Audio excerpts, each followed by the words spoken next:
Hey, welcome to H8rs. H8rs Does Tr8rs. We're going to solve a murder. A murder. A murder.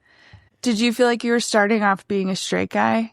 Hey. This is a straight podcast now. Well, I guess there's only Straight H8rs. Tr8rs. Tr8rs.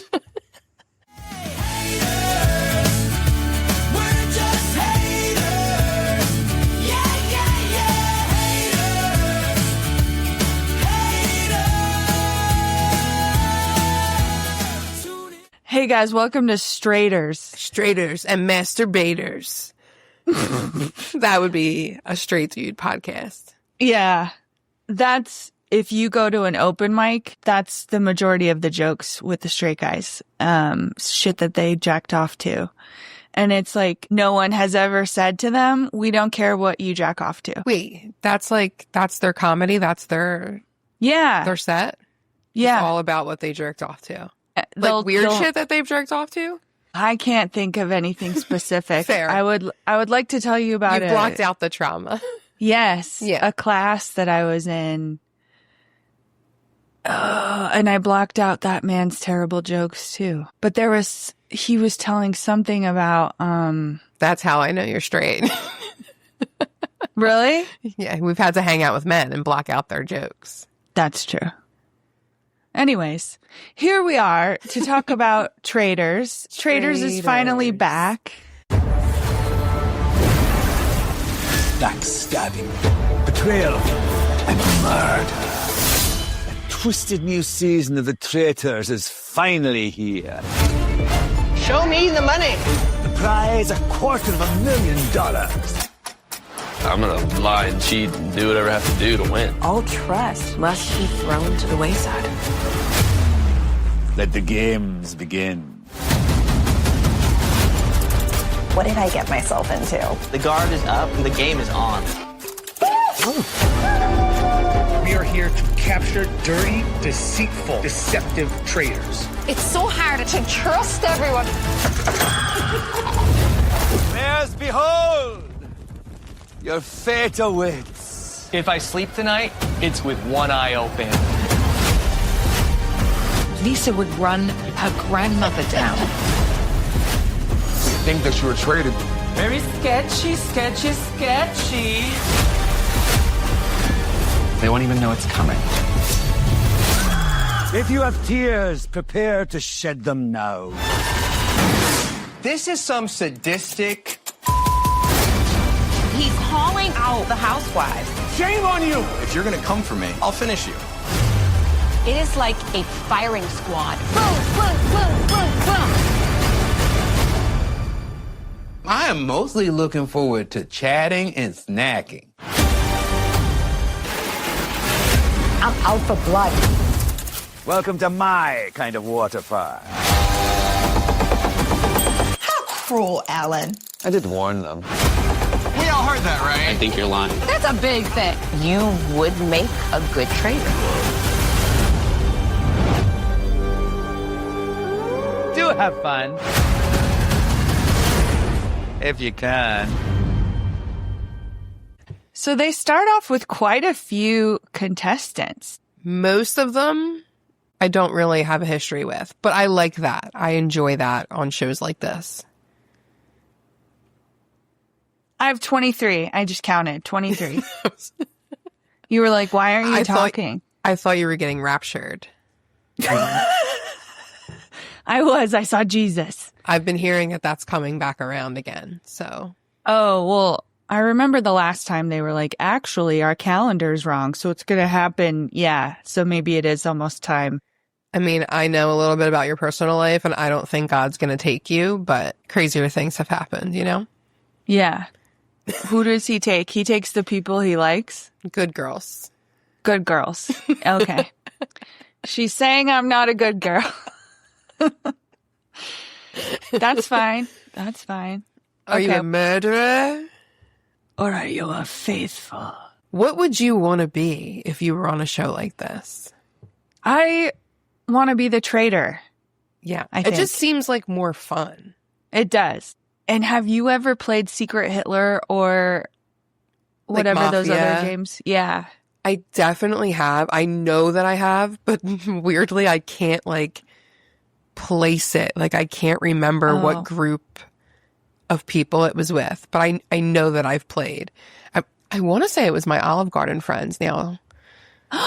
It's all coming back. It's all coming back.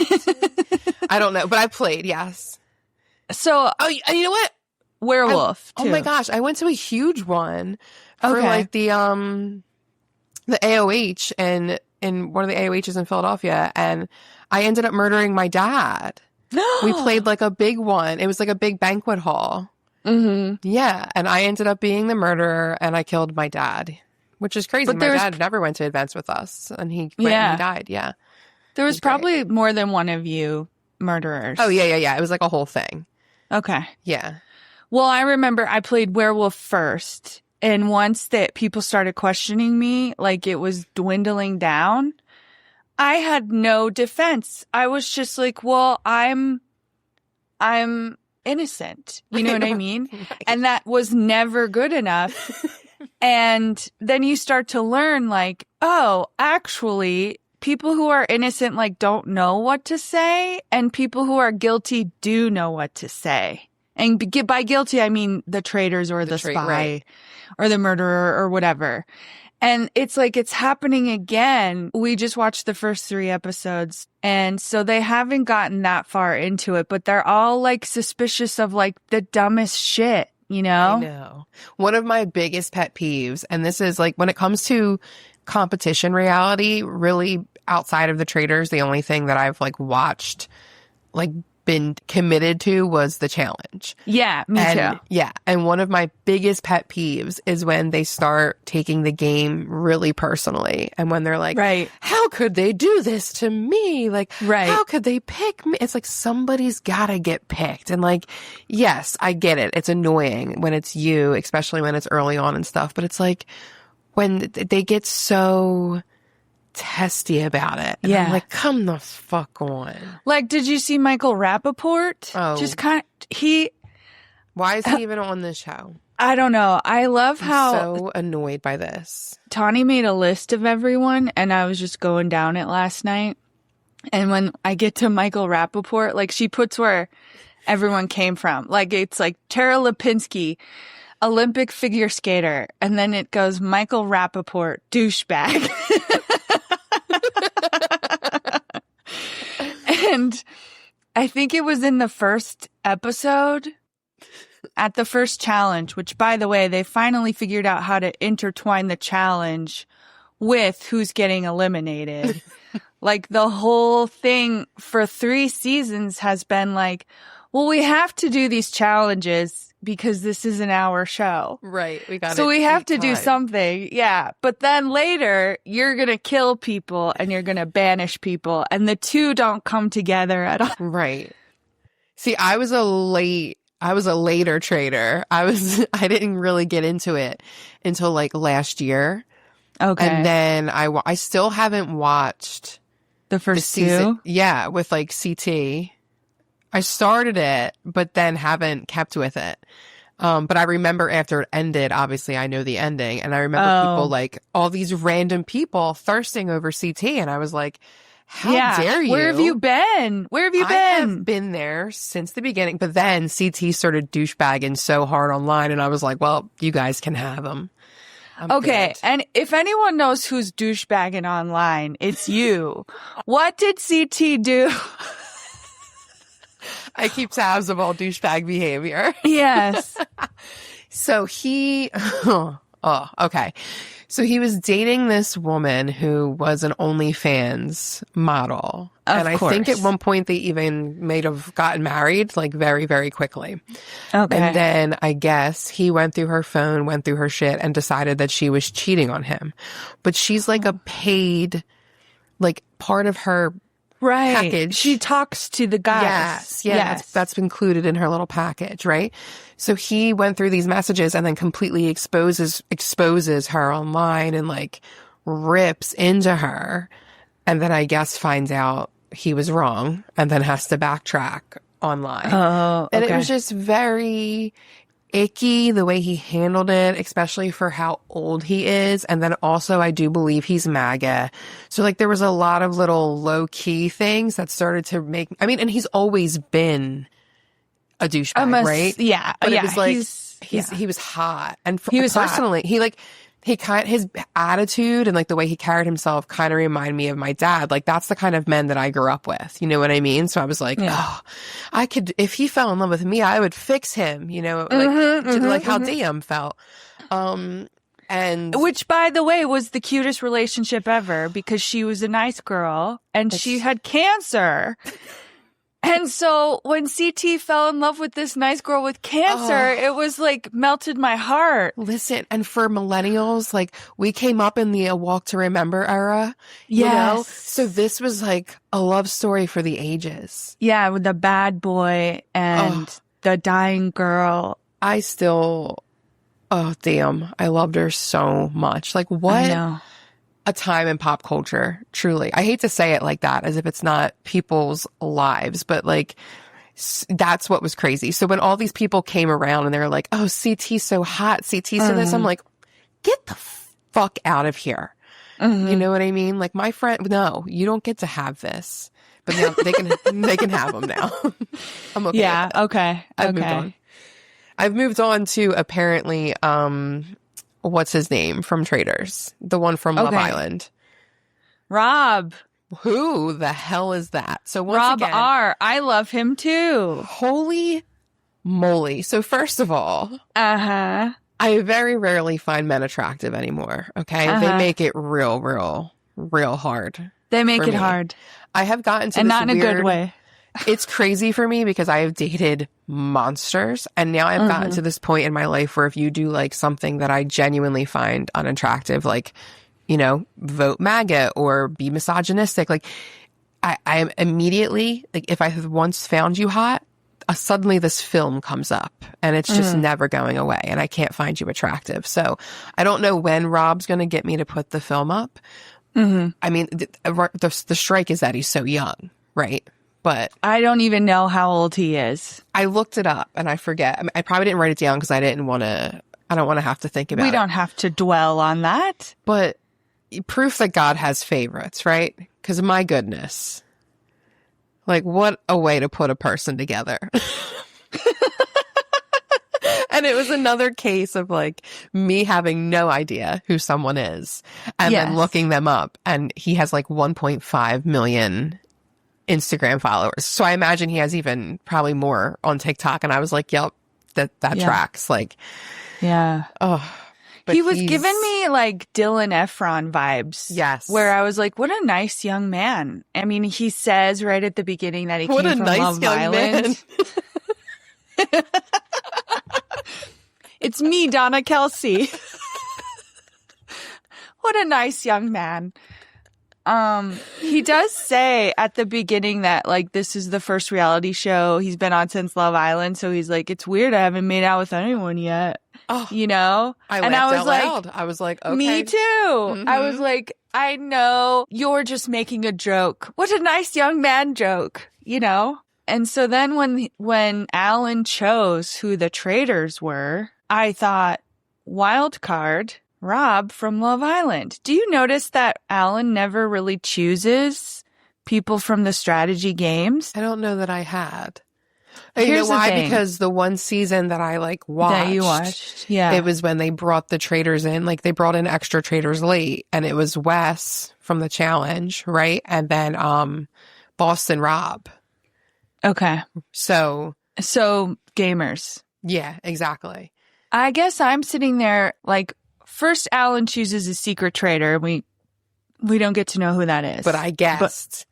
And You I was did? right. Yeah, I put it in my notes this morning when I woke up so that I could make sure that I knew if I was right or not before I finished. Yeah.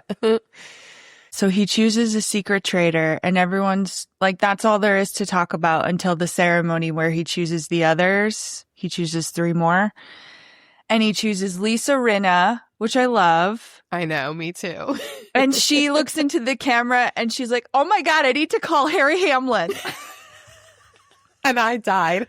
And I thought, like, I love a couple where both of them are first and last namers. I know, right? You know? What? Yeah. Do you think when Lisa Rinna looks at her husband, she's just like, I can't believe I got to marry Harry Hamlin? Yes. Yeah. So, and then I guess actually the first one was Candace from Real Housewives of Potomac, who I'm unfamiliar with. Same. Do you know her? No. Okay, well, I have to say, I think she's contouring the shit out of her nose. And I can't not see it. I'm oblivious to people's faces. Except for Rob's. No, I'm just kidding. Yes. And Lisa's lips. No, I'm not familiar. I'm not familiar with, this is what's crazy, right? So I don't really know Candace, don't know Caroline, don't really know her. No. Colton, my only experience with Colton, I've never watched Bachelor, but he did that documentary on Netflix when he Did you watch that? I'm gay, yeah. And I didn't have any previous knowledge of him. And the documentary was good because I think that the hyper masculine, athletic, closeted man is very fascinating. I think there's a lot to discuss there, especially with the way masculinity is viewed in society. However, I was unfamiliar with the stalking and the putting of the device under the girlfriend's car and the emotional abuse aspect of it. So you enjoyed that documentary. Right. Because I enjoyed it. And I thought that he was an interesting person with the added element of like the abuse. Of course, don't fucking love it. Not keen on that. But, you know, I guess if we have to have assholes on the show, it could be way worse, maybe. And then, of course, we have Donna Kelce. Mother of two jabronis. That is what I put. Which I was laughing about that today because I'm like, I don't even really have beef. Well, I have more beef with Travis than Jason was an eagle. Yeah. Yeah. That's family. When you're here, you're family. We don't really have beef with Travis, except that he seems to sympathize with MAGA people and might be MAGA. Yeah, I'm not into that. I used to find Travis really attractive. And I thought that was weird. Yeah, I thought he was hot. Weird. Well, I was looking at Donna being like, you know what? I'm just happy it's actually not Taylor Swift's mom. Because there was so much talk between the players of being like, we can't vote off Donna because the Swifties will come after us. I know. Do you think that Donna had to run that by Taylor's team in order to go on the show? Yes. And what do you think the stipulations were? Don't talk about Taylor. Fair. Because maybe if Donna was smart, which she seems like a smart lady, she would say, well, couldn't I say something nice about Taylor? And they'd be like, well, like what? And she'd say that she has nice hair. And they would be like, no, the fans make fun of Taylor's hair. You can't talk about that. So, and she didn't talk about Taylor. Like the only thing that was talked about was people wondering if the Swifties would come after them. Yeah, I don't think Taylor's name was ever said outside of the confessionals, or at least not in front of Donna. No. Right? Yeah. Not that I remember. No. So then it's Dorinda, which I'm not familiar. I didn't watch Roni, but obviously I know who Dorinda is from being in the Bravoverse. Yeah. Eric, no idea who Eric is. No idea. Same with a Ian. Singer. Yeah. Yeah. Or Johnny. Okay. I know Johnny from Tell anytime Tara Lipinski is on TV. She's sitting with Johnny Weir. So wait, and why do they think they can I don't know. And why are people acting like they don't know that they're from? Maybe like me, I didn't know. I think because they know they're both idiots and they're not anyone that's going to fuck up their game. They're like, we can vote them off whenever. Because when I saw Johnny Weir, I wrote in my notes, is that Tara Lipinski's bestie? Is that man in that outfit? Yes, Johnny, I knew you'd be in alliance. Honey, I only see you two together. I know. I was like, so are you fucking kidding me, you guys? You guys are idiots. I mean, like, somehow it's working. So it's not. They have nothing. Like, they barely sit for interviews. Do you know what I mean? Like, they don't have anything interesting to say. Right. They also don't throw people's names into the ring. Like, someone will just be like Candace now, I guess, is besties with Tara. So Candace will be like, you know who I suspect? And then Tara will go, yeah. And that's it, you know? She's a good yes man, a good hype man. Yeah. Yeah. I didn't know Kristen or Rob. I've never watched Survivor or Big Brother, but obviously I know the concept of the shows. And then even with Lisa Rinna, like, I faded out of Beverly Hills right around when she came on. But of course, again, another one that I know from being in the Bravoverse. Some of them are so explosive that they transcend their show. Yeah. Don't know Mark. Don't know Mara. I know Maura because she was on Love Island UK. Okay. And she was still on a season when I was watching, and she was actually very funny. Okay. And she's bringing that to this show too. She's funny. She's cute. Yeah. She's interesting.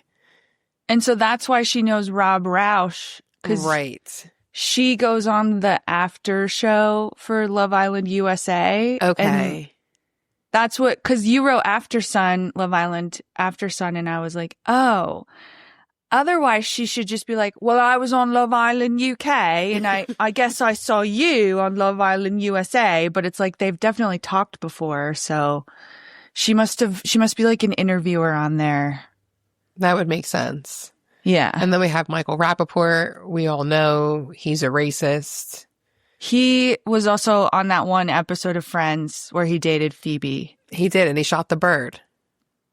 Oh my God, that is what he did, isn't it? Yep, that's why they broke up. Like, she moved in, and the next morning he shot the bird. And she was like, oh. Oh, yeah. He also was the dad on Atypical on Netflix, which was pretty good, but now it's tainted. So that's over. That's canceled. Yeah. Then we have Monet Exchange. Another RuPaul I've never watched. I don't know why. I know. I would probably love that. I used to watch it. I had a gay roommate and we used to watch it. And then when I moved out, it was like, well, I'm not watching that anymore. I used to want my brother to do drag so bad. And I used to try to explain to him, like, the money that was in it when we go to our local shows and, like, how fun it was. But is there a lot of money in it? I mean, yeah, if you're a good personality, because you get tips and then you get your performance fees, you know? But, like, I've gone to shows where I see, like, and they're so amazing that, and I just think the community too, like, my brother would have been so good at that, which that's a whole different podcast. But, okay. And then Natalie seems very familiar to me, but I can't figure out what I would have seen her on because I don't do Survivor. She's got long, straight hair. Mm-hmm. Is it her? Yeah, okay. I think she looks like a lot of other people. Like, she looks like a real world challenge person. That's what, because I had a moment where I was like, maybe she was on the challenge. And then I'm like, no, I don't think that she was. I think she just has like a familiar face. I guess it's possible because they take them from those other shows. They do. They started to like integrate it. And then Portia, another one where didn't watch, but it's Portia. Yeah. You know? And then, hello, Rob. New to him. Pleased to meet him. Ron Funches, of course, I'm aware of. He's from I Love the 90s. I'm guessing. But I think he is. Was he really? Let me see. That's... Okay, so he has like a nostalgic feel to him. Does that make sense? Yeah. But the way that his... And now lately, he's been popping up in a bunch of like random shit. Plus, he just had his own special. Okay. Which was pretty good. It was good. He's funny. Undateable. He was on something called Undateable. I watched that for sure. So I like him. He's cute. And then, of course, the man, Stephen the myth, Colletti. the legend. Okay. Does Stephen Colletti just seem like kind of a loser now? So wait, I have in my notes multiple check-ins with Stephen Colletti because they showed him so little. Yeah. I was like, oh, he's going away. Yeah. I'm like, he's going away tomorrow, like today, like whenever the next fucking time is. But now he's still there. So then I'm like, Because, sometimes I start watching it from like I've watched too much reality TV lens. And I'm like, this person's not getting enough airtime. So does that mean they're going to kind of fade into obscurity? Or does that mean mid-season, all of a sudden, they're going to have this breakout moment and the rest of the season is going to become about them? Because that's a pretty common pattern, right? I think that's Dylan Efron from last season. There we go. That's so true. Yeah. And let's just say, like, the power of traitors is shown in Tom Sandoval, because what a comeback, And I'm not saying that he's absolved or anything like that. I'm just saying that if he has to be on our TV, do it that way. Like on Traitors? With him making a complete ass of himself for our entertainment. Yeah. That's perfect. I'll take that. Do you remember when it was like mealtime and he got all his food and then stood and ate it? I'll just never get over like the sing when he's like had to do the doll challenge and he's like they had to sing into the thing and he had to like hum it backwards or whatever. Oh, okay. I forgot that.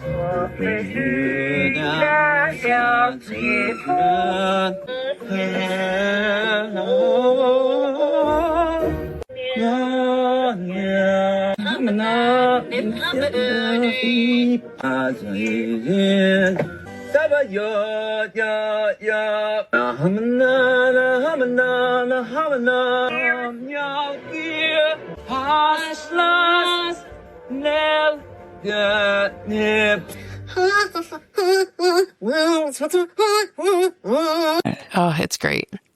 And then obviously Tara Lipinski. We know who Tara is because of When We Were Born. Yes. Right. We watched her as a teen try to she was a great figure skater. Now I guess she comments on it. And then I put in my notes, I thought you would enjoy this. I put 3 blonde white girls that I think could be interchanged. Tara Lipinski, Sean Johnson, and the girl who does Magical Rewind with Will Friedle. Yes. From Cheetah Girls. Sabrina, whatever. Yeah, I feel like you could swap them out for each other and nobody would really know. They're all gorgeous and perfectly Who's the lovely. one that does gymnastics? That you Sean. just said? Yeah, Sean. And she does like sometimes you see her on Instagram. She does ads for like her family. She popped up on my Instagram doing an ad for Jones Road, and my friend and I like really want to get that foundation. And I was like, well, here you go, Sean. You're going to sell me this Jones Road. And then I saw Tara Lipinski on my screen and I said, did I almost buy Jones Road from Tara Lipinski or was it that other girl? See? Yes. Yeah. They're the same. They're the same women. And then Tiffany Mitchell, I don't know. Yeah. And the same with Jam. His name starts with a Y, Yamil, but everyone says Jam. They sure do. Yeah. Michael Rappaport says it the most because he's a little bitch. I'll be keeping my foot on his neck. Well, at the beginning of the first episode, when they're just all riding in cars, with boys. Michael Rappaport says he thinks there's a housewife inside him. Yeah. I laughed. I actually scrolled through your notes earlier and I was you cracking did? the fuck up. Yeah. Okay. And that's one thing we actually wrote the same. Okay. Like we made a note of that. But I was like, okay, Michael Rappaport makes appearances on Watch What Happens Live a lot to talk about how much he loves the housewives and stuff. Yeah. And I thought maybe that was going to make him redeemable, but he hasn't done anything cool. Like he's just been an asshole this whole time. Well, you know what happened is that actually in the beginning of the first episode, you can see that he's trying because he stays very calm and anything that he even interacts with, he's like, wow. But then once the challenge starts and there's actual like emotion and things going on, he can't take it anymore. Like the minute that he sees that they put a coffin in his grave, like that's it. He's the freaking wheels started out. turning and he couldn't. And because I wrote like, when they had to fill it back in with dirt and he's losing his shit and he's like, this is a humiliation ritual. This is undignified. And I was like, well, isn't that fucking ironic? Yeah. Coming from you, racist piece of shit. Anyway. Well, that first challenge. He can't keep it in. No. So it's going to keep coming out. It does keep coming out, actually. Well, in that first challenge, they have to go get the coffins. By the way, it's so hard for me to follow when he explains the challenges. I never know I what just the have to fuck's see going it. on. I just have to see it. Can somebody call TJ Levin? Or Johnny Mosley? Yeah. He was much better at that. This to me. So they have to get these TJ Lavin. coffins out of the loch. And Came out of my mouth weird. hopefully Nessie, the Loch Ness monster, doesn't try to get them. But anyways, they have to get these coffins attached to their boat and then row them into shore and then put them in graves that all have their names on it. And yeah, Michael Rappaport freaks the fuck out. And anyone who gets a coffin in their grave is now eligible to be murdered. Murdered, yes. Yeah. And then in the next challenge, like I said, it's hard to follow. They're riding on these stretchers or whatever. They're sitting in chairs that people pick up, and that means that you would be safe if you end there. And Michael Rappaport figures that out like when the challenge is almost over, and he starts yelling about it. He yells about everything. Yeah. And so did you feel vindicated when he's yelling at breakfast and Jam Jam goes, I can't. Like, he's so fucking stupid. He like just figured out what this game is.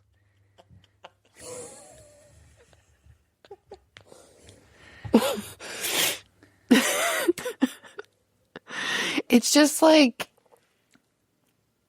one of the craziest things to experience as someone who's obsessed with pop culture, like the past, holy shit, 10 years, is like people's fall from grace, you know? And I don't even mean in like worshiping ways. I just mean there were people that were like cool and fun to watch and engage with. And now they're not. So was Michael Rappaport one of them? I used to like him. I thought he was fine. Like I didn't like seek out his content, you know, but when he popped up on stuff, I was like, yeah, he's fucking funny. Yeah. And like I said, I liked Atypical. I thought it was cool to see him like as a dad, especially to a kid with autism. So it was interesting, you know? But yeah, so I did feel vindicated because there is always that when you really, really don't like somebody, but then they're appearing in something that you're watching, there's always a part of you that like, well, you know, maybe they're not as bad as I've been making them out in my head. And then they are, and you're like, yeah, that's what the fuck I thought. And it is vindicating. Yes. The answer is yes. The answer is yes. The long-winded answer is yes. All right. So the one thing that's different this season, though, like we talked about it a little bit, was the secret traitor. And the way that it works is that that person was informed that they were a traitor before the game even started. And when the challenges are over, the secret traitor makes a short list of 4 people that they think it would be beneficial to kill. And or that they wish were dead. Yeah. You know, like, so in that first challenge, right? After the coffins. I don't know how many coffins they got in. 9, I think, because they didn't get the last one in. I forget. Yeah. Something like that. Yeah. They tried to get one in Porsche's and she was not, that's the, she took it personally really too. Personal, yeah. Which I thought was crazy. I know. I forget what she said. I wrote it down. I forget what she said, but go ahead. Oh, okay. No, it's not. I don't even think it's important. Well, like of the 9, then the secret traitor picked the top 4 that then the other traitors chose from. Did you find what Portia said? No. Oh, that's what I had written down. That's what I had written down. Was that what we had already mentioned about how we can't stand the personal spin, how people are like, how could everyone do this to me? And it's like, the funniest part too about Portia being so upset is like, besides Michael Rappaport, nobody else really acted that way. And hers wasn't even on purpose. It was like, No. it was the closest grave. Right. And they didn't even get it in on time. No. But like, it's so fun. It's like, it was the closest. Exactly. It was clearly the reason why, Portia. If you have to have 23 graves to fit the coffins, which would fit a body, that takes up a lot of space. Yeah. So like, it's going to take a long time to get to the one that you mean to get to, you know? How many? You just talked about that. So like, have you been to a lot of places where there's 23 graves being dug, or? No, I just watched this show and I thought, because as they used to put them underground a lot. They did. That's crazy. Well, they would spend so much time talking about which coffin or like which grave to put a coffin in. Like there's one where Stephen Colletti is, I feel like he's like, where do you want it? And they're like, we're going to put it in this one. And he's like, okay. And then everyone's like, no. And he's like, okay, let's just pick one. And he's like keeping them on task, you know? Yeah. See, that's hot. I find that hot in my old age. Me too. I think Steven looks good. He's married, right? No, I don't believe. Well, he could be. He could be. He wasn't when he was on the podcast with Kristen. Correct. That's probably the last time that I've checked in on him. Kept up with him. That's the last time I've done my Steven roundup. Steven. He seems Steven to fancy himself an athlete, which I never thought. I saw that in Laguna your notes. Beach. Yes, but he was like, oh, he was so tiny. He was, but now he looks like he lifts weights or something. Oh. Yeah. He's been covering up his body. It's hard to see, but he said like, nobody wants to carry my heavy body. And I was like, you're saying that because you have muscles, not because you think you're fat. You know what I mean? My heavy body. Are you going to look up and see how muscly he is? Yeah. I want to know his fat to muscle ratio. No, I was looking to see if he was married, and he is. Okay. As of October 2025. Oh with my a caption, God. Mr. and Mrs. and a white heart. They met in 2021, so that had to be like around when the podcast was happening or ended. He proposed in Italy. That's good. Good for him. I know. That's sweet. See, Stephen Colletti is like, I feel like he's proof that there's like regular men who like are douchey, like when they're younger, but then are able to kind of reflect and be like, oh, that wasn't good. I shouldn't have acted that way. You know what I mean? Like, do you have a how human. Old he is? Like he has like regular human behavior, where I feel like a lot of other men fall on like, you know, narcissism spectrum. Yeah. Is Stephen 40? Yeah. I'm guessing he and I are similar ages. He's 39. I am 39. We could be married. It could have been us. Well, there's something that I think about different ages. I know I sound so smart. Tell us. But I was listening to Mark Hoppus on the Danielle Fishel podcast. Oh, I didn't listen yet. Okay, tell me. He talked about how he met his wife and then they got married. She's an MTV executive. And when he asked her out, she said, I don't date artists. And he said, okay, well, if you want to get coffee or something sometime, like he just kept trying. He was like, well, if you just want to hang out, that'd be cool. And she was like, okay. I don't remember then what happened next, but it just sounded so wholesome. Mm-hmm. And they met because he was a big rock star on MTV. You know what I mean? I was like, you could just be out getting pussy. Right. True. But that's not what he wanted. And it's weird to think that actually exists, right? It was so weird for me to realize. But I'm also thinking about how much older he is and just how the values have changed. I don't know. I feel like that also doesn't make sense, but the values. Some people respect women and some people don't, and I don't know. You know, and that's the thing is that I think when it comes to everything, that we have put too much of a box and a spectrum on things. And really it just comes down to like, during every period of time that has ever existed forever and ever, there have been people who do more bad things than good, and people who do more good things than bad, you know? But we're all just existing somewhere in the middle, because at any given moment, we can be pushed. Do you know what I mean? Like, I don't wake up and be like, I'm going to be a good person today. Like, I'm just kind of fucking winging it on instinct. We're all reacting. Exactly. Like, I'm going on instinct. and I'm doing my best, you know? Yeah. But I can never guarantee that I'm not going to, like, lose my shit and fucking, you know, like, who knows? That's why, like, I don't know why people, I don't know. The world is such an interesting place. You don't know why people what? You know, like, people, like, when we watched a lot of true crime shit. And when people are like, oh, she would never kill her child, she loved them. Like, okay, both things can happen.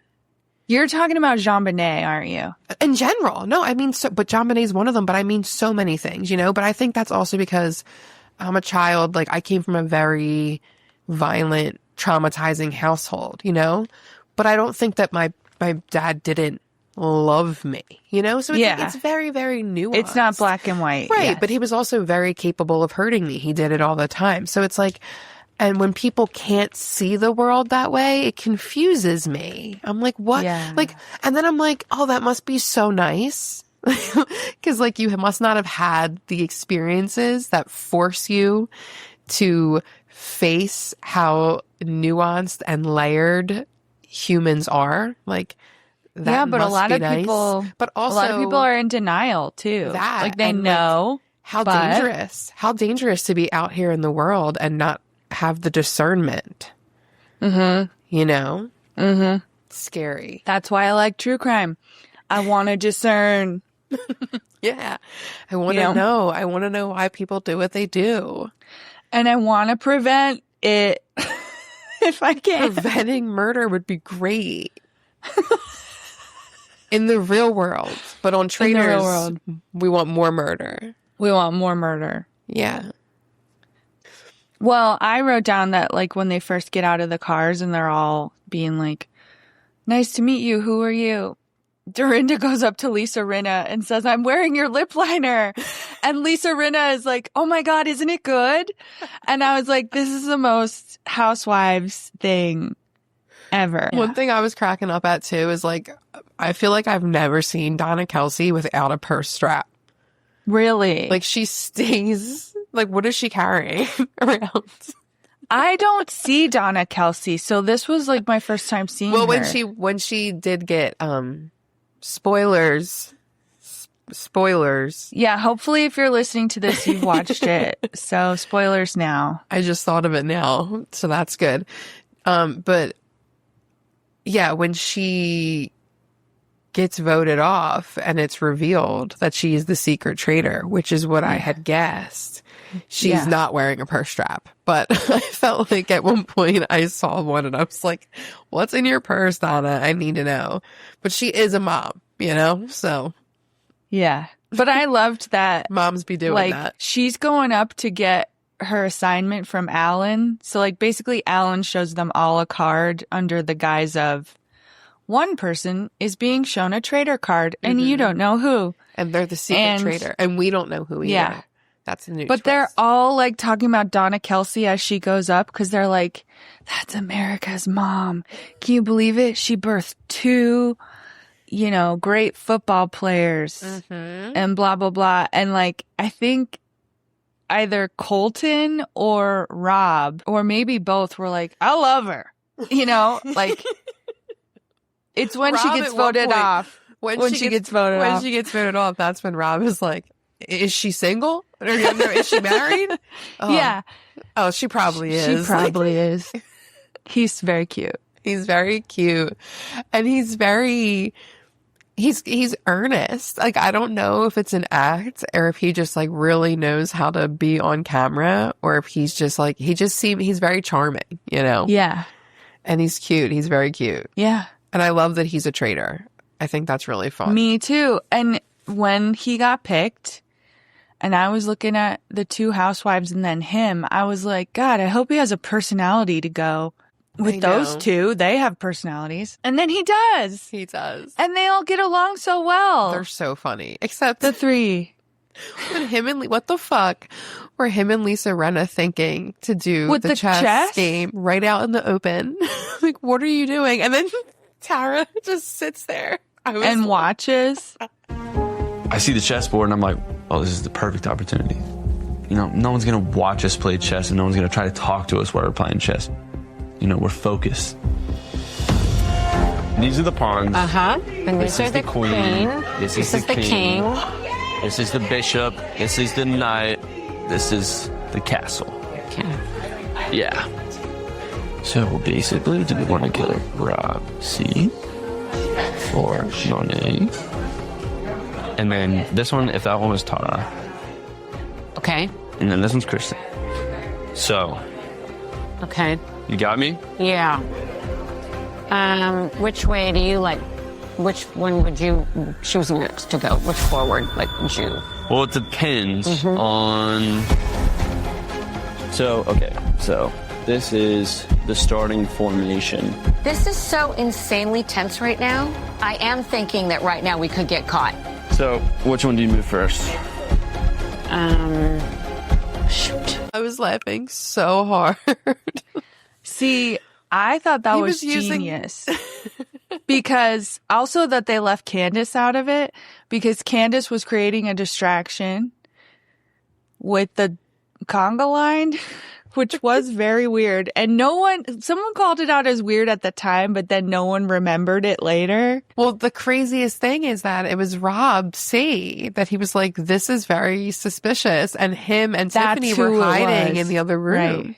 And they were, as he was saying that, they were actively killing him. They decided to kill him. Yeah. And I don't think they knew. They didn't even know he said that. Only Candace knew. So that was kind of amazing. It was really funny. And you know what? I really enjoyed, because at first I was like, oh, they didn't run anything by Candace. Like, they just went for it.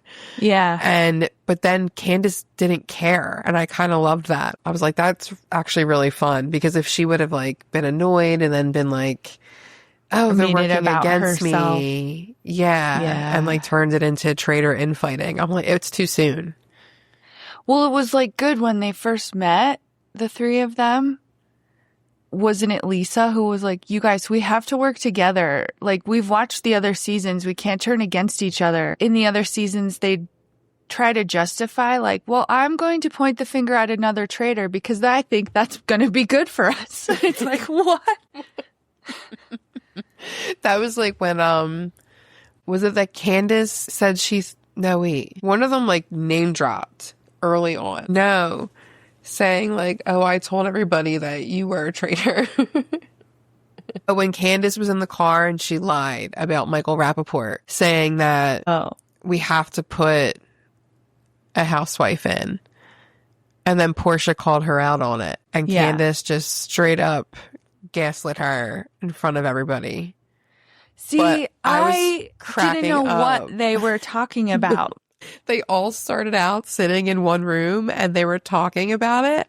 And then they were like, well, let's just go ask her. And they were like, yeah, let's go ask her. And then they all just like scattered in there, like together, just this whole group of people. Yeah. Candace just was like, nope, I didn't say that. And then the only other person who was in the car was Maura. And Maura's like, I don't know, my memory's shit. Like, yeah. She was like, I can't remember what I had for lunch. Or she was like, I don't even remember who won that challenge. Or I don't remember like what team I was on. Yeah. Because there were 3 and it was like red, green, and white. And she was like, what color was my team? But okay, so with that whole fight about that, I really thought that Candace was referencing it as something Michael had said on the first ride into the show.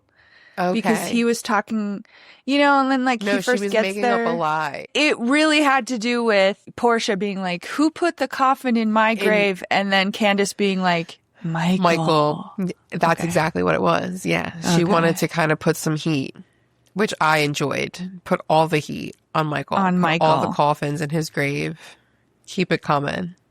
So then the first shortlist ended up being Rob, Ian, Mark, and Eric. Right. And so when you saw that, did it help you guess who you already knew? Here's what I saw when I saw that list. I said, oh, they're all men.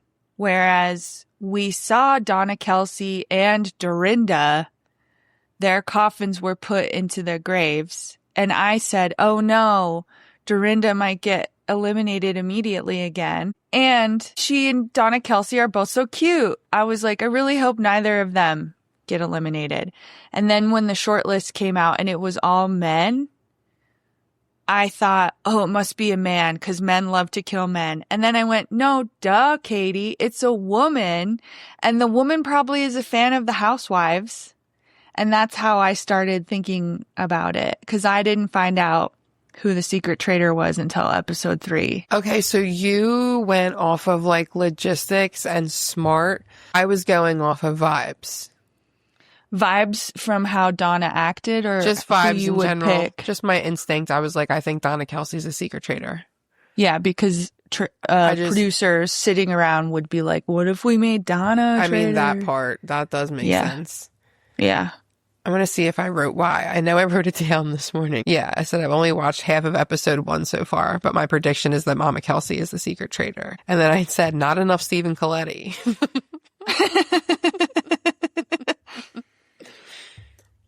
Oh, that's what it was. Candace had said Lisa Rinna was a traitor. And then they, like, that's what she told the house, like, Lisa Rinna, I think Lisa Rinna is a traitor. And then they were traitors together. And Candace was like, oh shit, girl. I said you were a traitor and I have to walk it back. Okay. Mm-hmm. Yeah, I wrote Michael Rappaport is really mad they put a coffin in his grave. He was so mad. Candace wants to kill Donna and Steven just wants to get more coffins. Wait, Steven had a cute moment. What happened when he was like, oh, my mama would be so upset with me or something. If they killed Donna Kelce? Oh, maybe that was it. Or maybe it was, he was like talking so much about doing like the athletic stuff. He's like, I want to make sure that my mom is proud. Yeah. I think that was when he could have sat in a chair and been carried and he was like, no, I won't be doing that on the second challenge. And then, because he definitely found a shield, but then he gave it away.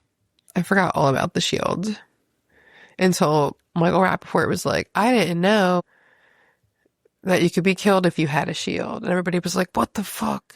That's when Jam Jam was like, are you fucking kidding me? But I wrote, Rob must have made me swoon again when I was watching this. Yeah. Because I was apparently very impressed that he immediately knew that the card was hidden in the Reaper picture. Yeah. The way that he said it, swoon. Yes. Whatever version of me existed this morning was enjoying that. And I loved at one point, Donna said that she made it by the hair on her chin. And were you like, you have hair on your chin? I mean, same. It just made me laugh. Like, it just, I'm like, I get the skin of my teeth. Right. True. You know? True. Why did she say that? I don't know. But she's like, I made it by the hair of my chin. And I was like, I love that. Is that after the first round table? I think so. Because they were coming for her. At the first round table, I thought she did really good. I know. With Miss Donna, I think it's more black and white for me. You would make a good traitor. That's very nice of you to say. You would also. I mean, you're very talkative, you're very presentable. That is typical traitor and deflection. Why are you so quick to believe that Donna is off of just that it would make sense mentally to you? Well, it Ron, would make it wasn't quick. It wasn't quick. Those are my reasons. You don't have to agree with them nor like them. However, those are my reasons. I don't know what that would be like if I was sitting at that table and everybody thought it was me. Whether it was or it wasn't, I don't know what I would do. Here's what you find out when you play one of those games is that you have Whether to have you're something... a sociopath or not? No. Oh. But it did make me think that my friend's husband might be a sociopath because he was so good at it. Like, whichever side he was on, he would get us all to vote off someone. He would get us all to vote against his wife every time, and then it would turn out that he was Hitler, you know? And I was like, okay, the way that you can lie is actually really scary. But the more you play the game, the more you realize that person who is the traitor or Hitler or the werewolf or whatever, the mafia man, they have to be ready to be asked that. Whereas everyone else is like, well, no one's going to ask me because I'm innocent, you know? And except for Ron. Ron, so early on. Okay, let's just talk about this first round table because I was weirded out by the things that Portia said. But Portia seems to have no idea what's coming out of her mouth. It's that, right? I think so. Well, I mean, because, and again, vibes. I knew that she wasn't one of the chosen traitors. No, but I just really did not get the impression that she was even the secret traitor. And I was like, I think she's just kind of aloof. Okay. I don't know. Because she said, just hanging out with everyone, last night when I killed Ian. Yeah. She literally said that. And so they're all just looking at each other yeah. Well, the camera scandalous. goes to Ron and Ron doesn't react. But then in his confessional, he's like, oh, I heard that. And then she says something again later. And I was all on board with Ron to vote her out because she was being so weird. And she knew there were 4 traitors. Maybe she's good at counting and no one else thought to count. Yeah, that was the other one. know? And wait, there was one more thing, but I'm not going to be able to think of it. Is it that at the round table, Michael Rappaport said, well, then we got rid of Ian. And they all went, you got rid of Ian? That does happen, yeah. And he was like, that's not what I said. And they're all like, that is what you said. That is what you said you killed him. No, Portia said she killed him, which was so weird. Michael said they all got rid of him, which I think is a more believable sentence structure. You could say, yeah, well, we got rid of him and you had nothing to do with it. And I was like, you guys, Michael is also so dumb. He is not a traitor. Because if he was, he wouldn't be acting like this, you know? Not a traitor, but possibly the mayor of New York. No. In 4 years. So the 3 people at the first round table that people thought, Donna, Portia, and Michael. Yep. And Candace did say, no, Portia just doesn't know what she's saying. And some people believe that and some people didn't, but it was silly because Portia didn't even really seem to defend herself. She seemed really stupid. When she stood up and said she was a faithful, then Ron was basically like, everyone's gonna kill me now, and isn't trying to make a friend. For the next 2 episodes, he's not trying to make friends. And I'm make a friend, Ron. It ends with him strapped to a tree saying, you better fucking kill me. You better fucking kill me now.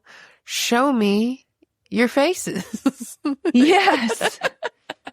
Losing his shit. But he's so funny, though.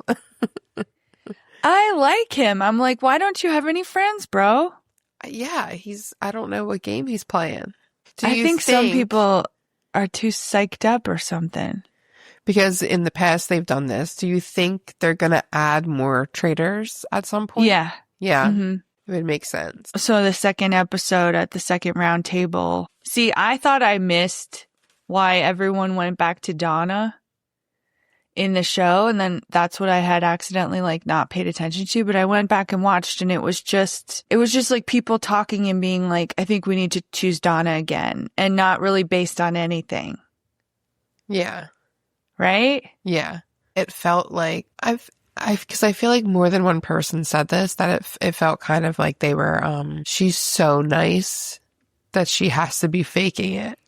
Like that was, right? Didn't a couple of them say like, oh, is this just an act? Like, why is she's so quiet and just so nice and like, yeah. And then they was played the that impression. clip a couple times where she was like, I'm fans of some of you.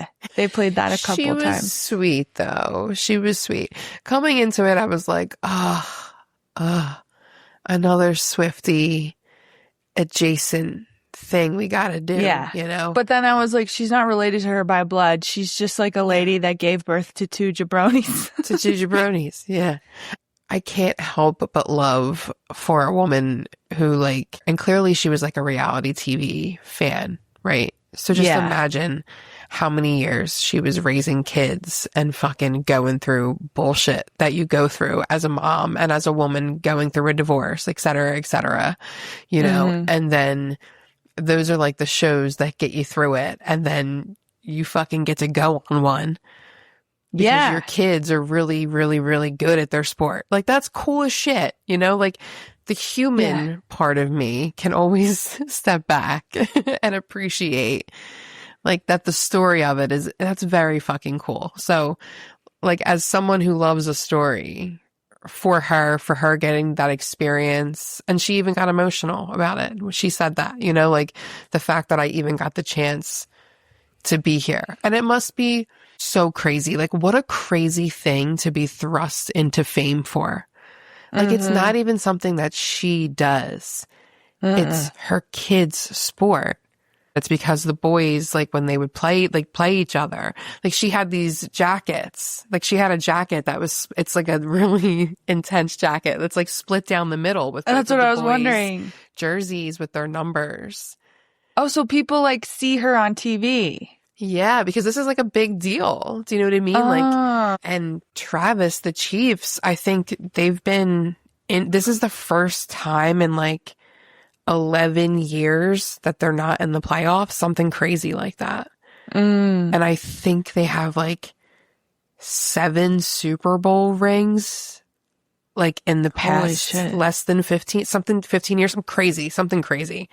I'd be shocked if I actually got those stats exactly right. Yeah. but wouldn't it be amazing impressive stuff if this whole time Donna Kelce was the one being like, I want you to do suicides. I want you to keep running. I want you to throw 50 touchdowns. But I gotta tell you, I have been a nanny since fucking 2012. I have been to many a sporting event, and that's real. Like that's a real fucking thing. No, I know. Oh, that's where I'm like, okay, well, I wonder what she was like. I know. I wonder too. Or like the dad. Because it might be the dad. In my experience, you usually get one or the other. Like I haven't encountered many families where both parents are like, they're usually annoying in 2 very different ways, but usually not both do like aggressive yelling, so.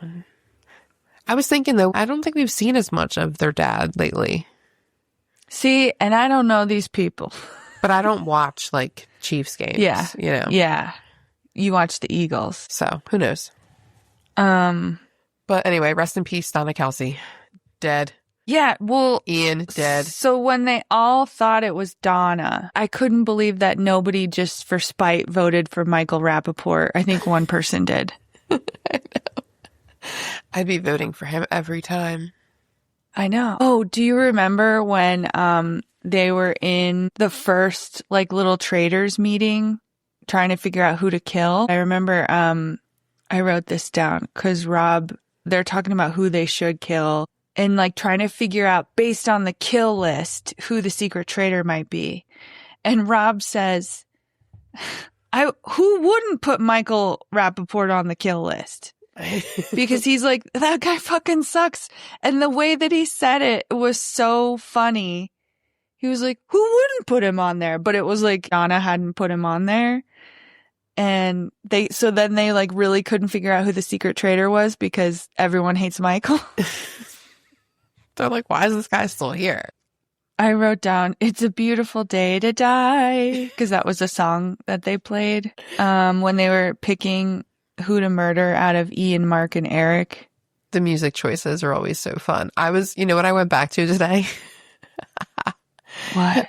The Hills. No. Yeah. And I think, really? Yeah. On season like 3, I think. And I was cracking up today because I was like, wow, the inception of reality TV is really just like free songs that they could find offline and the occasional dialogue where like what's it called when they interject the dialogue like into the scene, like the wild lines type stuff. Yeah. But oh man, iconic. And then I like literally closed my eyes and I just went through and just played an episode, because sometimes I'll read the descriptions and I'll be like, oh, not that one, it's annoying, and I won't watch it, and I'll forget that there's so many hidden gems in every episode.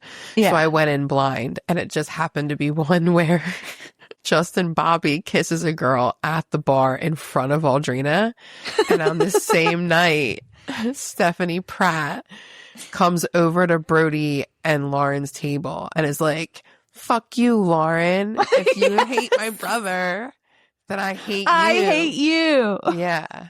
And Brody's like, nobody cares. And she's like, well, I care, Brody. And she's like, come home with us. And then even when she like walks away, and Brody's like, that was so fucking weird. Like, what is she talking about? Come home with us. Like, it's so funny. That is weird. Why did she say that?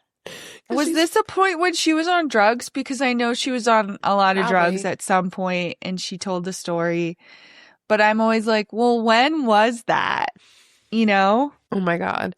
I have like all of those girls on our haters list of like people to do individual episodes on.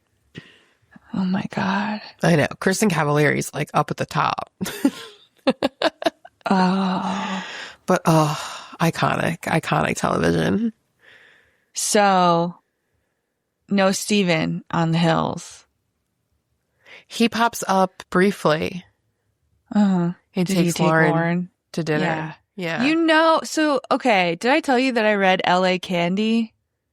Is that which is Lauren's book? Her book that gives like, I think we were talking like while you were reading it or listening. Were you listening to it or reading it? I was reading it, and I think I would just tell you like dumb shit that got written sometimes. I believe that when she gets put because the last on the time TV that show, I watched The Hills, you started watching it, or no? We watched Laguna first. But like really quick, like real lightly. Yeah, and then I didn't watch. I don't think I went like totally into The Hills, but I was like diving in, and then my Paramount probably ran out. I probably was using like a free trial. They give them out like candy. In the book, she gets the TV show, and the producers are always trying to get her to like go out on dates, and she can't tell whether people are really asking her out or if it's for the show. And it just reminded me so much of just them, like Steven and Kristen on their podcast talking about how basically Steven was always getting together with Lauren just because of the producers. And I was like, that fucking sucks. I know. Yeah. Like that would have ruined my life if I were Lauren.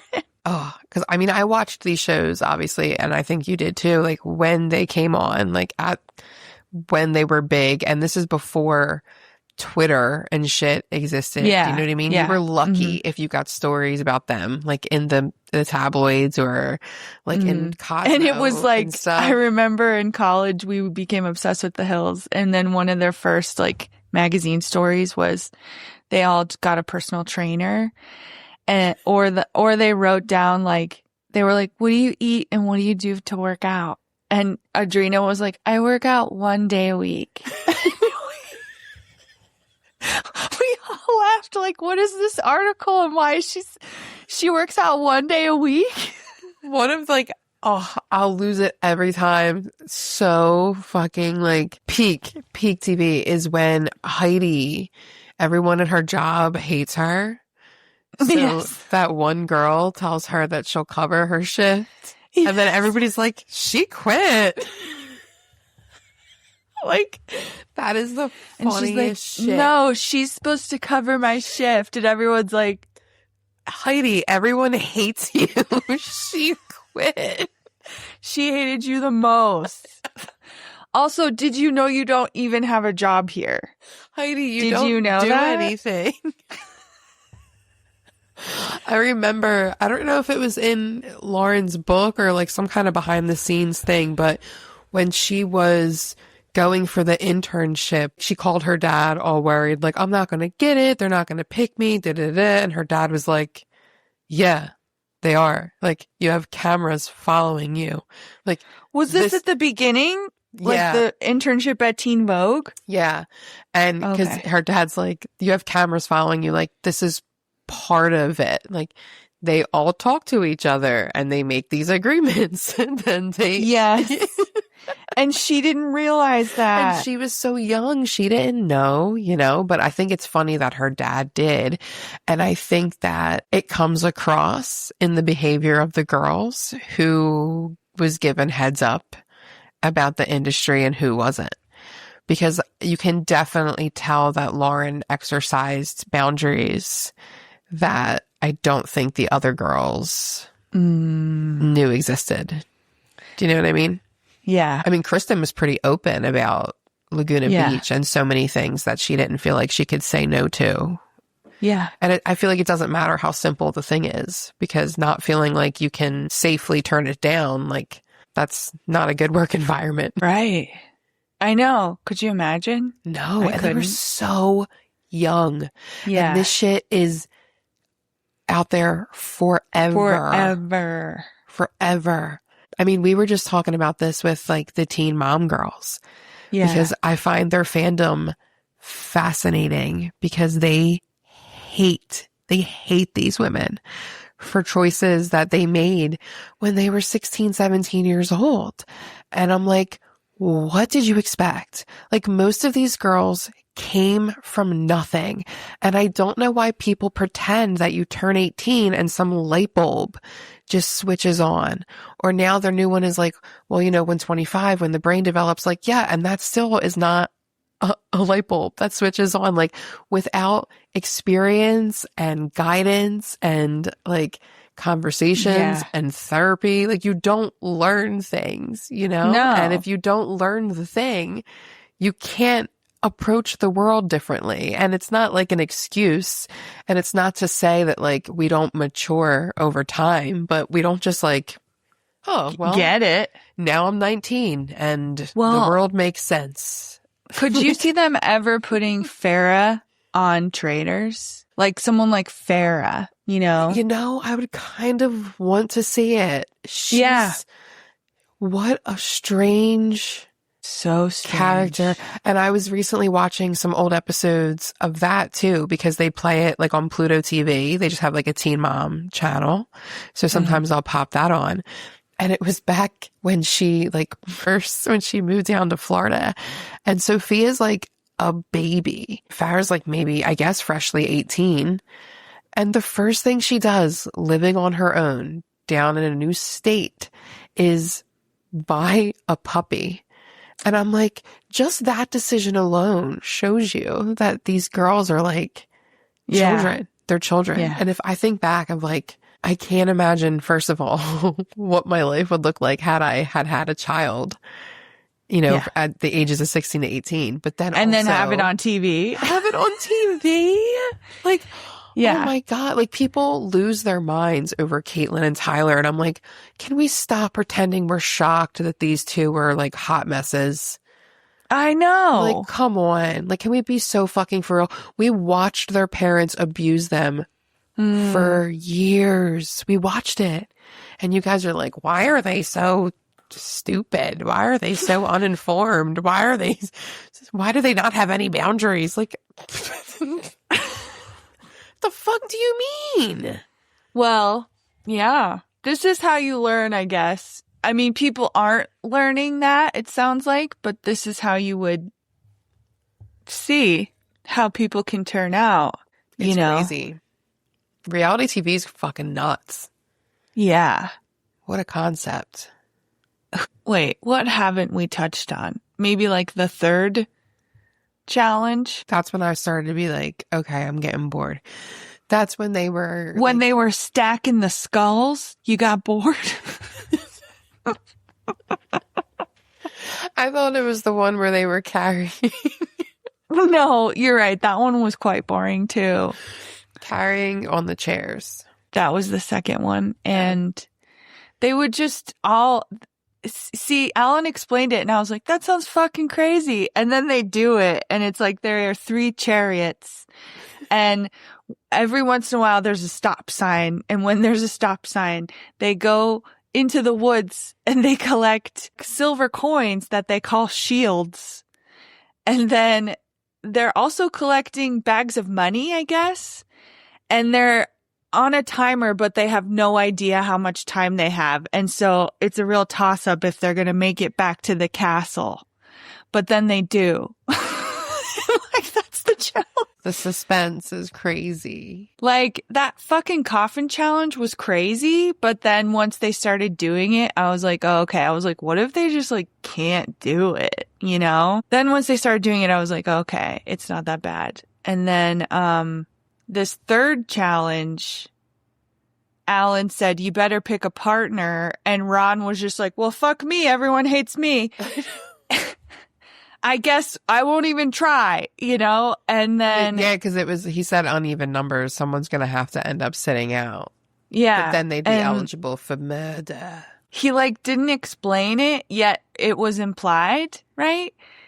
And then once he says, okay, one of you get in the box and one of you stay outside the box. Ron, you have to get in the box because you're alone. And then he was like, all of you who wind up in the boxes, you're up for murder. And they're like, oh, damn it. You know? And so then like whoever stayed outside the box has to go collect 10 goat skulls, I want to say. Bighorn sheep. Whatever. And then they have to stack them and they have to stay stacked, I guess, on a count to 3. And if they don't, then they don't win. And they only let 4 people win.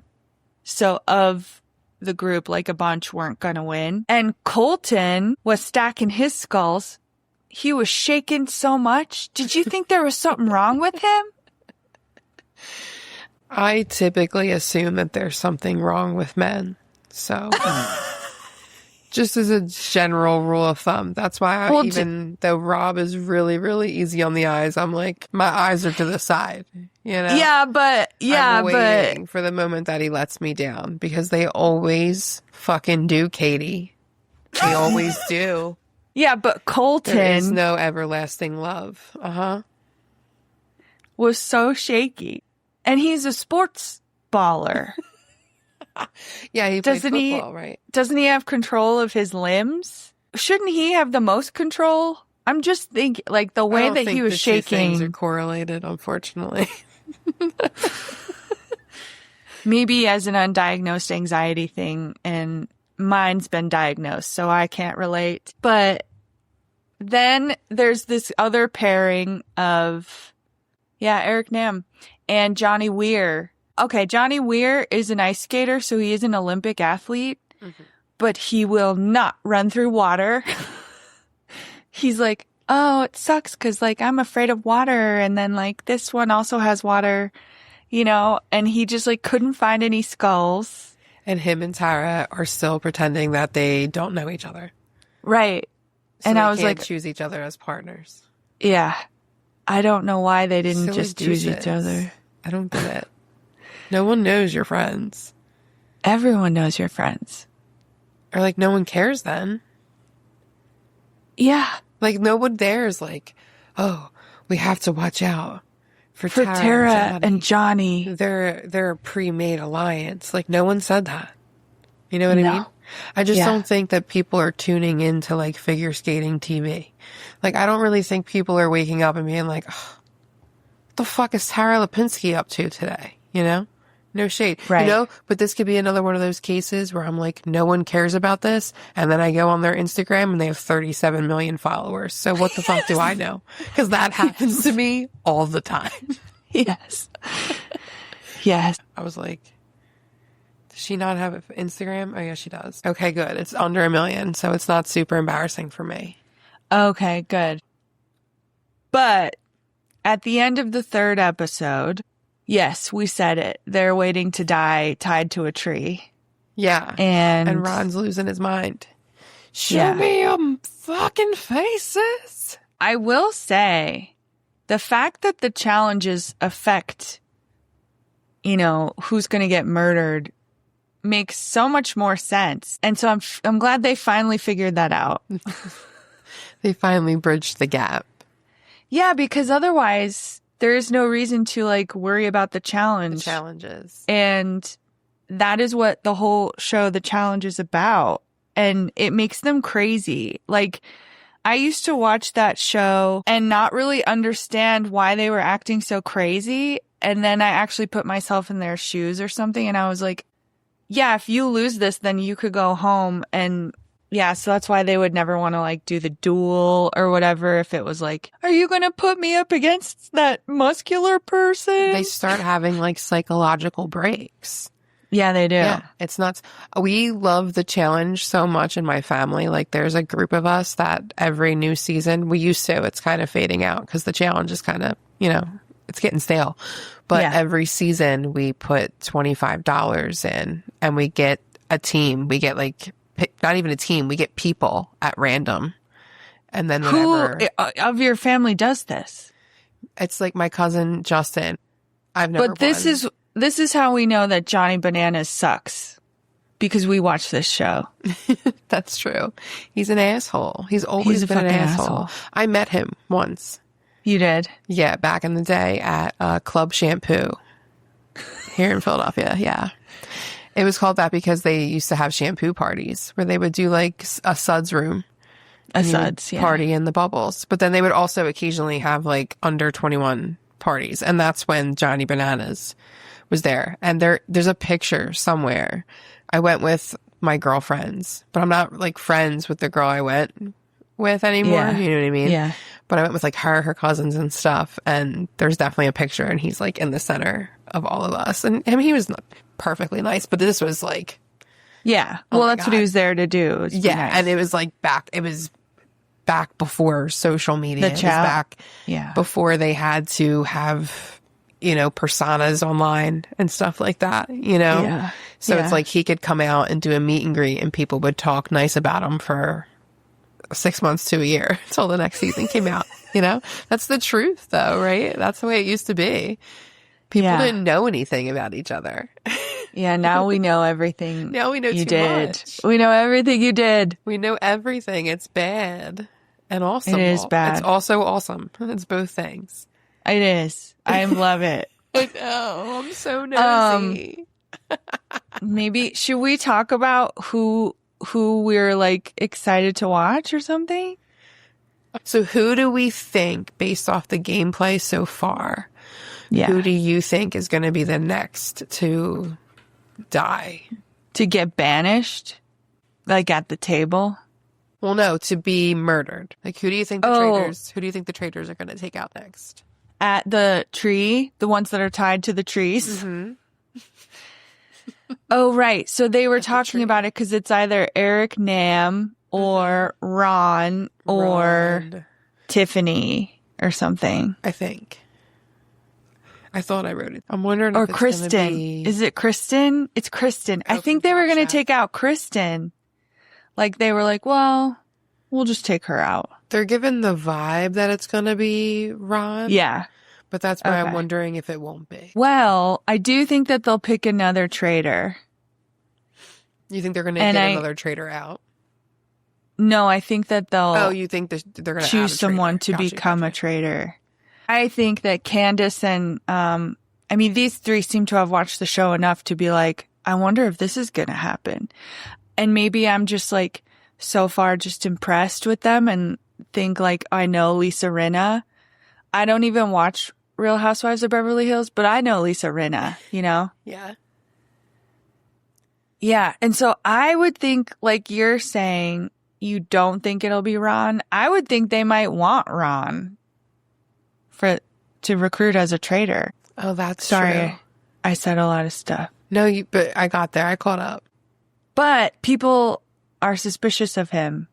But I wonder though, I feel like Ron has a potential charm, and I'm confused of why he hasn't like cranked it on yet. Yeah.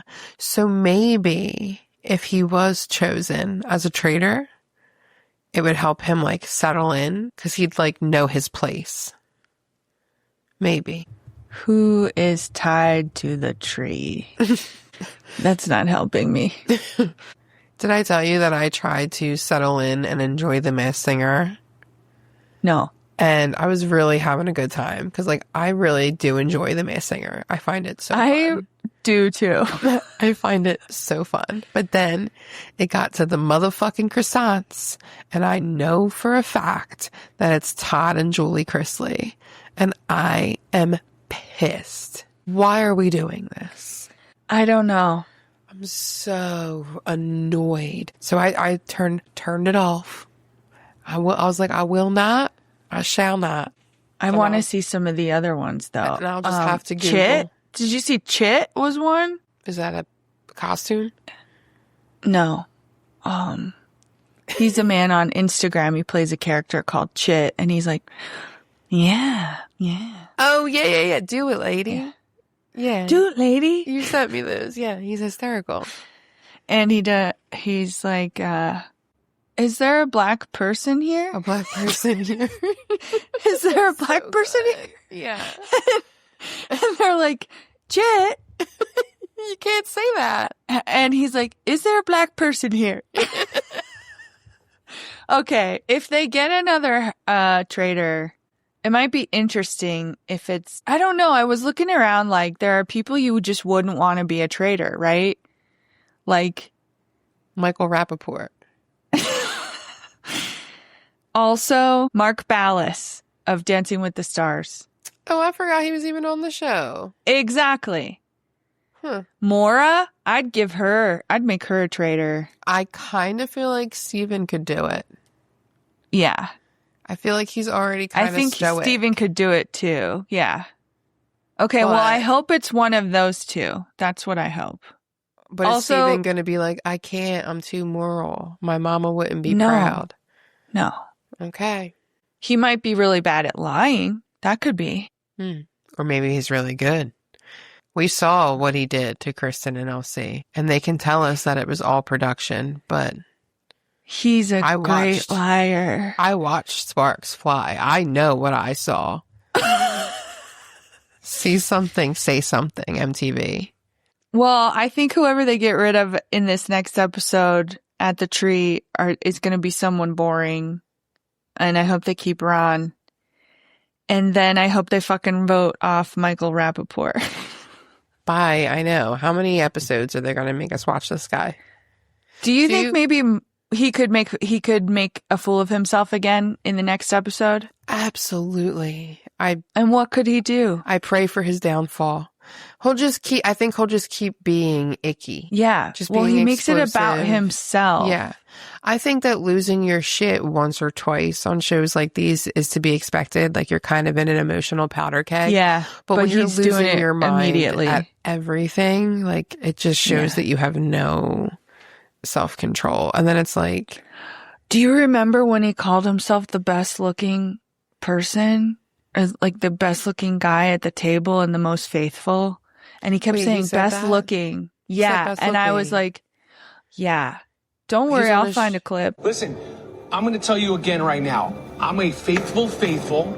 And if I was to get voted out, I'm going to tell you that I'm the best looking, smartest, dopest, faithful. I'm going to say it now, so I'm on the record. And you'd be doing yourself a disservice to vote out the best looking, smartest, dopest, faithful at this point. Because the name of the game is Traitors. We are here to capture dirty, deceitful deceptive traitors. I was looking at him like, Michael Rappaport, I don't think you've ever been a good-looking guy. Okay? I don't think that's ever been what people called you. Right. Nobody's ever like, oh, Michael Rappaport. Oh, which one's that? Oh, the hot guy. No, and even when he was dating Phoebe on Friends, and I liked him for 1 second, I was never like, before he shot he's the bird. hot. I was like, oh, he likes Phoebe, and I like that for Phoebe. Hell That's yeah. all, you know? Yeah, when she was being a fake prostitute. And then a fake cop. Fake cop, too, yeah. Yeah, that's all I know. A fake undercover cop acting as a prostitute. Was she being a prostitute? That's what she says. And he says, you're the best looking undercover whore I've ever seen. Oh. Something like that. That's not very nice, Michael Rappaport. You know, I just recently rewatched Friends, too. A lot of time. The whole thing? TV time. I don't know. I really don't even, like, I know them all so well that even if I skip a chunk, it feels like I've seen it all, you know? Yes. But during the holidays, I do tend to like loop back because that's when I lean on all my comfort shows. Well, that makes sense. Yeah. I just more sit and try to downside watch stuff. something new and I can't decide I on can't anything. focus. That's what I'll do. I'll spend hours like looking for fucking something to watch and then I'll pick something and then not pay attention. Yeah. And then be if like, I'm I guess I'll watch Friends. Yeah. Or Vanderpump. Well, this has been Katie and Tani Watch TV. Let's say goodbye. These have been all the feelings we've ever had about Traitors and all reality TV ever. Well, I will say, I love the Traitors, but I would not mind sitting and rewatching some of these other shows that we're talking about. Oh my God, I know. That might be what I do now. Yes. If you guys That's are my interested in dream. hearing about the hills or Laguna Beach, let us know. Oh, can we? And should we tell them who our individual ep is, or should we save it? Yeah. Who just tell 'em. we're hating on next? Next time, The one, the only Brianna Chicken Fry. woo! The crowd goes silent. Yeah. If you're like, who the hell's that? Believe me, so am I. Right. So you all that's what we're going to talk about next time. And Wait. apparently maybe we'll wait 3 weeks and do Traitors again. I would just do 3 episodes. They're releasing 2 episodes next week. I knew they would do something like that. Yeah, Okay. they're doing well, 2 and then single. Also, Katie and I have some kind of magic power because when we decided to do this podcast, we knew from the jump before we had any other plans that our initial episode would be Taylor Swift. And then by the grace of God or whatever powers be, Taylor announced Life of a Showgirl before, and we had already picked our recording date and she announced that the album would be coming out before we recorded. Oh, yes. And then we picked Brianna Chicken Fry. Yes. And in the chunk of time since we decided that's who we were covering, her ex-boyfriend, Zach Bryan, which is one of her claims to fame, has gotten married and released a new album. It came out today. With a diss track? I I read a headline. I listened to most of it. There's some lines where definitely you could say they're about her. But Okay. I think I talked about this on our Taylor Swift episode. Like, as a writer, grain of salt. I always say grain of salt because I know personally I've written things where it could be like, oh, like I've had people tell me, like when I put my book out, people were like, oh, you wrote this about this person. And I was like, no. And they're like, but it was titled this. And I'm like, but that's not like what that means, you know, like sometimes. And then I've even had like poems I've written where I've put myself in, like one of my friends was That's really so interesting. You're Taylor Swift. like one of my friends was going through something. So I kind of imagined what it would be like in her shoes, like with that Yeah. relationship. And I wrote from that perspective because I had never Yeah. experienced that, but I thought it'd be something cool to explore, Think about. you know? So like, I've even said that about Taylor Swift. Like, and I think that's part Yeah, of her. that's what. Yeah. lore I'm and sure her she's fun. not always writing Right, about but I the don't stuff we actually think that every lyric that she does, even if it seems pointed, I don't think they're all as pointed as people think they are. I think Right. she's just making art, but it is interesting. Good for her. Yeah, but Brianna Chicken Fry is leaning into the fact that Zach may or may not be talking about her. But I will tell you all about it. And there's a lot of Swiftie. There's a lot of Taylor Swift involved in this story too, which is pretty funny. We should have called this podcast Everything Comes Back to Taylor Swift. Truly. Okay. Bye, everybody. Thank you so much for listening. It's on a